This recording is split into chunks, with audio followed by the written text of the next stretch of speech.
Hi! Hello mga ka-Frenny! Pumunta nga pala kami ngayon ng outlet mga ka-Frenny para nga itry ang isa naming voucher. Yun pa nga pala yung voucher na napanalunan ng aking asawa dini nga sa outlet. At dini nga yun mga ka-Frenny sa The Courtyard Cafe. Nung una nga mga ka-Frenny ay nahihiya-hiya pa kami pumasok ng aking asawa dahil pang fast food lang talaga ang aming pinapasukan. Charis!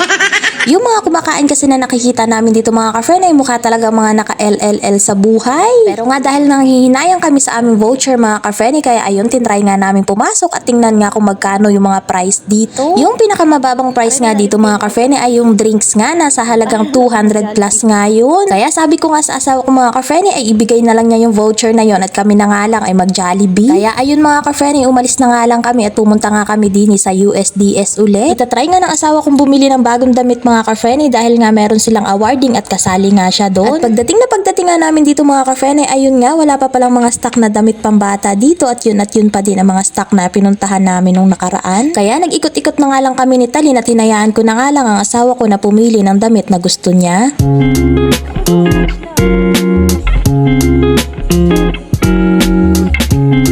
Kahit sa ang sulok talaga ng store na to mga ka-Frenny ako tumingin ay wala talaga akong makitang mura-mura. Kaya binalikan na nga lang namin ang asawa ko mga ka-Frenny at ayun nga may pinapakita nga siyang damit sa akin. Ang ganda nga daw ng damit na yun mga ka-Frenny at gusto nga daw niyang bilhin. Sabi ko nga sa kanya ay tingnan niya muna kung magkano nga ang price. At sabi nga niya sa akin mga ka-Frenny ay 1,295 nga daw ang price. Dati nga yung nasa 2,500 mga ka-Frenny pero dahil 50% off nga kaya ayun naging 1,200 na nga lang. Pinalitan na nga lang ng asawa ko yung pinili niyang damit mga ka-Frenny at eto na nga lang ang kanyang kinuha. Kulay white nga pala yung napiling damit ng aking asawa mga ka-Frenny at nandini na nga kami sa may fitting room. Nasa 800 plus nga pala yung damit na yan mga ka-Frenny pero dahil may voucher nga kami at nakaless nga ng 25%. Kaya yung 800 plus nga mga ka-Frenny naging 677 na nga lang.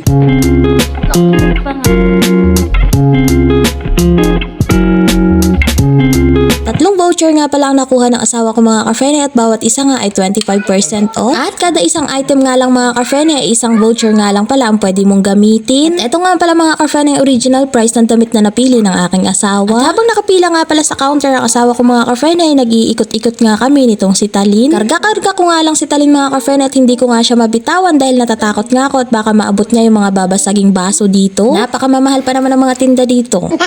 Ang isang mangkok nga lang dito mga ka-Frenny ay nagkakahalaga na ng 295.